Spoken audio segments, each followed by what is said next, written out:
Corrigé par l'OGC Nice lors de la dernière journée, quelques jours après son élimination en barrage de Ligue Europa contre le Bayer Leverkusen, l'AS Monaco devait se reprendre ce dimanche lors de son déplacement à Troyes. Mais les Monégasques se sont fait surprendre par l'Estac qui a pris l'avantage peu après la demi-heure de jeu. Romini Kwame à la 31e minute. Il a fallu attendre seulement les 10 dernières minutes pour que la SM réagisse de la part de son capitaine Wissam Ben Yedder.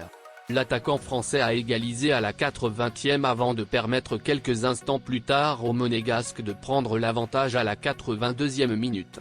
Toutefois, les hommes de Philippe Clément concéderont le nul sur une égalisation d'Aïkougbo à la 90e plus une minute. Très mauvaise opération pour le Stade brestois. Engagé dans une lutte au couteau pour le maintien, le Stade brestois 29 a remporté 3 points précieux face à un adversaire direct, à savoir le Racing Club Strasbourg-Alsace. Un but remarquable de Franck Honora, 45e plus 2, a scellé le sort de la rencontre malgré une grosse pression alsacienne en fin de match. Les Brestois ont pu notamment compter sur un Noah Fadiga qui a sans doute joué son meilleur depuis son arrivée dans ce club. Le latéral droit sénégalais est même à l'origine du seul et unique but des hommes d'Éric Roy avec un tacle remarquable dans la surface brestoise pour permettre à Le Doiron d'aller en contre et de servir le buteur Honora. Avec ce succès, le Stade brestois met fin à 5 matchs de rang sans victoire, mais surtout à 3 défaites d'affilée.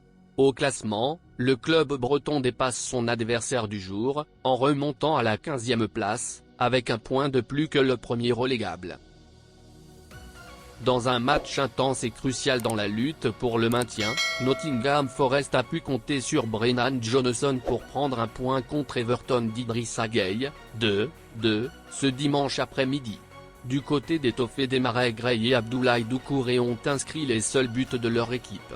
Avec ce match nul, Everton revient néanmoins à hauteur du 17e, Leeds.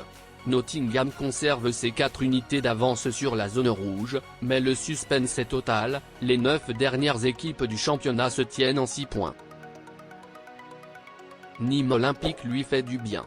Joseph Lopi retrouve du temps de jeu hier, il a été décisif sur les 2 buts inscrits par ses coéquipiers. Toutefois, son club a concédé à une 3e défaite d'affilée face à Bastia, 4-2. Une situation qui ne rend pas heureux Lopi.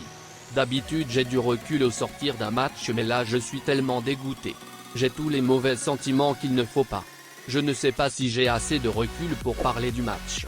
C'est de la frustration, colère, déception, tout se mélange.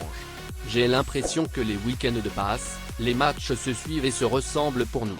Même si je trouve que depuis la semaine passée, il y a un peu plus d'agressivité à l'entraînement. Ce n'est toujours pas suffisant pour garder notre cage inviolée, a réagi le joueur de 30 ans au micro de Objectif Gare. Malgré la défaite, sa prestation a été félicitée. C'est sûr qu'on a proposé mieux mais faut croire que cela ne suffit toujours pas. L'écart de but revient toujours. C'est la même chose que la semaine dernière. C'est compliqué pour moi de trouver mes mots. J'essaye de retourner la situation dans tous les angles. Commente-t-il.